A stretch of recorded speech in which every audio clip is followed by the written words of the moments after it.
ఈరోజు వీడియోలో healthy and tasty juice చూసేద్దాం. మా నాన్నగారు అయితే ఇన్ని సపోటా పళ్ళు తెచ్చారనమాట. అందుకని చెప్పేసి అన్నీ ఒకేసారి ముగ్గిపోతే మా చెల్లి అయితే ఒలిచేస్తుంది.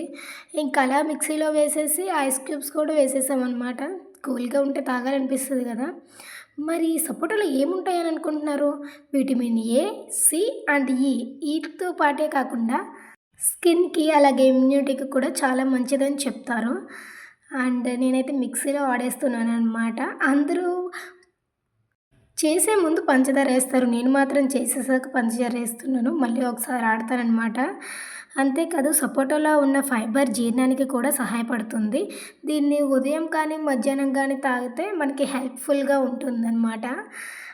చాలా అంటే చాలా బావుంటది. Healthy and tasty. బయట కొనుక్కున్న కన్నా ఫ్రెష్‌గా ఇంట్లోనే చేసుకుంటే చాలా బావుంటుంది కదా. అందుకని చెప్పేసి మేము చేసేస్తున్నాం. ఇంకా అలాగే టేస్ట్ కూడా చూసేస్తున్నాం. కొంచెంగా పంచదార తగ్గింది. వీడియో నచ్చితే